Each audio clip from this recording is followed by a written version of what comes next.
जळगावमध्ये केवायसीच्या बहाण्यानं महिलेकडे शरीर सुखाची मागणी करण्यासह अन्य एका महिलेकडे प्रेमसंबंधांची मागणी केल्याचा धक्कादायक प्रकार समोर आलाय। या प्रकरणी गोकुळ चव्हाण याच्याविरुद्ध शहर पोलीस ठाण्यात महिलांच्या विनयभंगाचा गुन्हा दाखल करण्यात आलाय। लाडकी बहीण योजनेची केवायसी करायचं असल्यानं चव्हाण महिलेच्या घरी आला आणि कागदपत्र घेऊन शरीर सुखाची मागणी केल्याचा आरोप पीडित महिलेनं केलाय। अन्य एका महिलेला निवृत्तीवेतन पुन्हा सुरू करून देतो असं प्रेमसंबंधांची मागणी केल्याचा आरोप तक्रारीमध्ये आहे। शासकीय योजनांचा लाभ मिळवून देण्यासाठीचे आवश्यक प्रक्रिया पार पाडून देण्यासाठी महिलांकडे शरीर सुखाची तसंच प्रेमसंबंधांच्या मागणीच्या या प्रकारानं जळगावमध्ये खळबळ उडालेली आहे।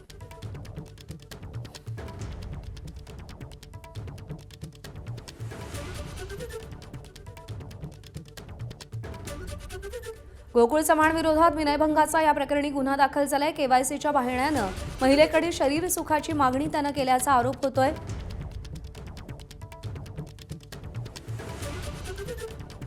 जळगावमधली ही घटना आहे।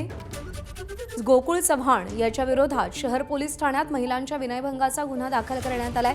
लाडकी बहीण योजनेचे केवायसी करायचं असल्यानं चव्हाण महिलेच्या घरी आला आणि कागदपत्र घेऊन शरीर सुखाची मागणी केल्याचा आरोप पीडित महिलेनं केलाय।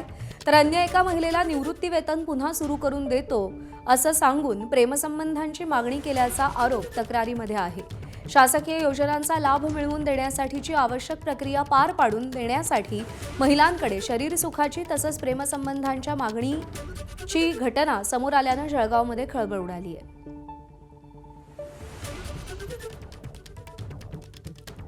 राष्ट्रवादीच्या नेत्या रोहिणीताई खडसे सध्या आपल्यासोबत आहेत। रोहिणीताई नमस्कार।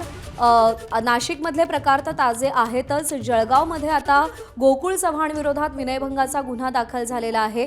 महिलांना मदत करण्याच्या बहाण्यानं त्याने त्यांच्याकडे शरीर सुखाची मागणी केली आहे। खरं अत्यंत क्लेशदायी आणि दुर्दैवी घटना म्हणावी लागेल आपल्याला, कारण एकीकडे लाडक्या बहिणींचा निवडणुकीमध्ये वापर करून त्यांच्याकडनं त्यांना सरसकट लाभ देण्याचं काम सरकारने केलं आणि त्याच्यानंतर जेव्हा मतदान झाल्यानंतर जर आपण परिस्थिती बघितली तर त्यांना वेगवेगळ्या निकषामध्ये कसं बांधता येईल, कसं अडकवता येईल आणि तो आकडा कमी कसा करता येईल लाभार्थ्यांचा, हेच सरकारकडनं चालू आहे।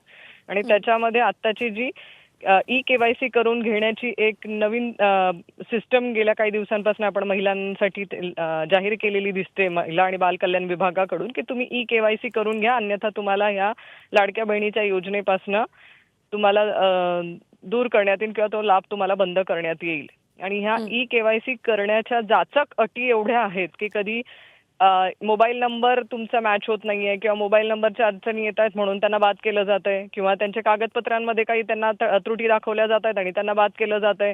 कधी कधी तर ते त्यांचं नावं पण वगळल्या गेलेली आहेत, ऑलरेडी वगळल्या गेलेली आहेत। म्हणजे जेव्हा महिला ई-केवायसी करायला जात आहेत तेव्हा त्यांची नावं पण त्यांना दिसत नाहीयेत, डेटामध्ये दिसत नाहीयेत, म्हणजे ऑलरेडी त्यांची नावं पण वगळून झालेली आहेत। अशा अनेक अडचणींना महिलांना सामोरे जावं लागतंय।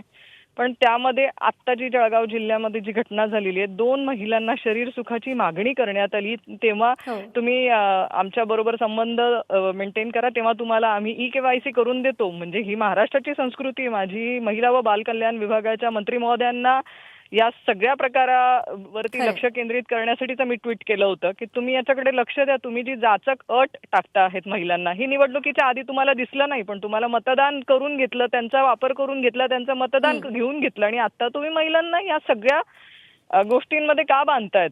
नाही, बरोबर आहे ताई। आपण नाशिकमधली घटना पाहतोय, जळगावमधली घटना पाहतोय आणि या सगळ्या घटना पाहता उत्तर महाराष्ट्रातल्या महिलांच्या सुरक्षेसंदर्भातला प्रश्न सातत्यानं समोर येतोय। आभार आपले, आपण सविस्तर प्रतिक्रिया दिलीत एबीपी माझाला त्यासाठी। एबीपी माझा, उघडा डोळे बघा नीट।